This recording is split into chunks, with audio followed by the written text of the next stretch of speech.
So usually when I'm getting a car delivered, it's because it's something vintage, but today there is a 2021 showing up in my driveway that it's gonna be here for 7-day evaluation. And so let's put this thing through its paces.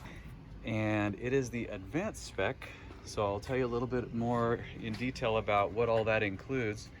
But first impressions are pretty good. I took it for a spin to the airport to get a friend that just flew in from Orlando, and gonna put a few miles on it. I just had to get educated on how remote start works.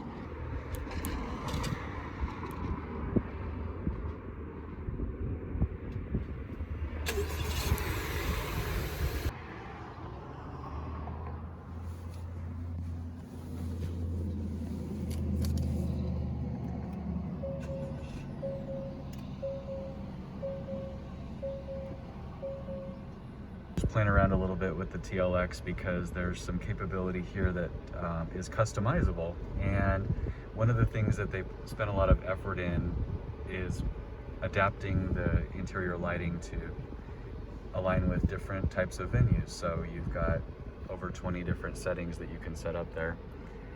I did just play around a little bit with the suspension customization and discovered that one of the harsh ride characteristics that I observed earlier was probably due to the fact that it was set up on a sport suspension. But you can kind of see the lighting here that's coming in, changing color a little bit.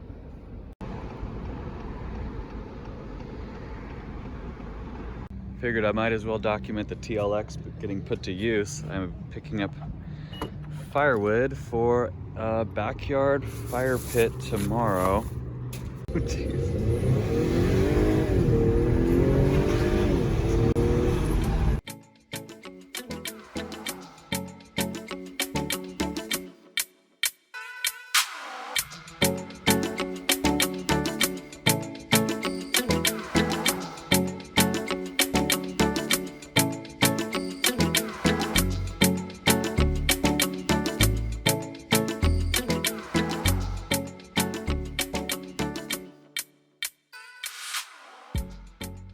Okay, everybody, time for a little bit of TLX talk. I got the car pulled in. It's been a full 6 of 7 days that I've had this thing, so I'll just do a quick rundown, the nitty-gritty for you. First and foremost, this is the window sticker. This car is $49,325, including destination. It is the Advance and the Tech package, so that's going to bring in all your feature content regarding self-driving aid type features, the adaptive cruise, which has become fairly common on the roadways today. This is the 272 horsepower 2-liter direct injection 4-cylinder. So it's a lot of power. 272 is pretty good from a 2-liter. It's plucked out of the Acura RDX, if you're familiar with that powertrain as well. The car is big in every dimension. You can see here, even in the garage, had the SLX parked here, and it's probably every bit as long as the SLX, maybe even longer. I'll get into a little bit of a checklist on kind of highs and lows, and then we'll kind of wrap it up here, and I'll send this car on its merry way to the next lucky journalist. All right, are you guys ready for the final rundown? I'm not going to do any kind of glamorous score or anything. I'm basically just going to run down a list that I've been keeping on a notepad in the car. It's one of the things I like to do when I'm testing something, is jot things down immediately when I remember them. Otherwise, I would get to the end of a vehicle review and be able to have a tough time collecting those thoughts. So I'll kind of run down some stuff I liked about the car, stuff that I didn't like so much, and then a few things that I was indifferent about, and some future thinking ideas. So like I mentioned, it's a big car, and it's good and it's bad, right? Because you feel the safety and security of something large, but you also have to be mindful of your parking and blind spots and things like that. Even though it is large, it drives like a small car, and it's kind of tough to describe it. If you close your eyes, the car feels like a much smaller car than it really is. So that's actually a good thing. I like that it feels nimble in terms of a handling perspective. Has a really good steering feel. I don't know why, but that seemed to strike me as one of the best things this car does. Has a really good turning radius, and the wheel itself feels perfectly weighted. It has a nice feel to it. And since the steering wheel and the seat are really what you're in contact with in the car the whole time, I find it to be a really important piece of the driving experience. The audio system is pretty epic. This car runs the ELS system, and I was using it with my iPod as well as some XM stuff. The volume maxes out at 40 and it sounds really good.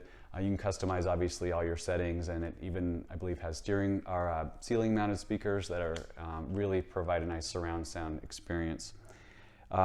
Design wise, I'm a fan of the car, especially from the front 3/4 view, what we're looking at right here. Side profile and rear still growing on me a little bit. I think with some other aero treatment like the factory underbody kit and things like that, this car could really pop. And I'm especially interested to see what the Type S looks like in person. If all goes to plan, I'm likely grabbing one of those as my next daily driver. The ILX has been a good car for almost 8 years and 227,000 miles, but if the Type S is everything I'd hope and want it to be, that could be the next thing in my driveway. But I like the dash, the overall interior feeling. This car's a pretty high belt line compared to my 90s cars, where visibility is not as great because you've got airbags in the A-pillars, and you know, the greenhouse just isn't quite as visible as the older cars. So something to get used to, but it does make you feel really cozy in the cockpit. They did some cool stuff on the interior, like it has a little volume knob and stereo adjustment button right there as you rest your elbow, so you don't even have to lift your arm to change the volume or anything. Of course, there's also the steering wheel mounted control too, but I liked that little volume knob down there. What else? I like the remote start. I like the power delivery. I think for a 2-liter engine, this was actually pretty darn impressive, and it gets up and goes pretty well.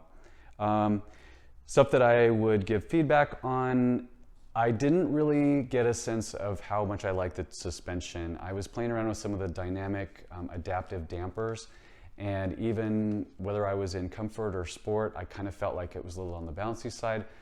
Again, this is a really early production car with only 900 miles on it, so it could very well be something that they're still tuning, or maybe I just was exhibiting user error and didn't know how to program it, but something to definitely be dialed in there.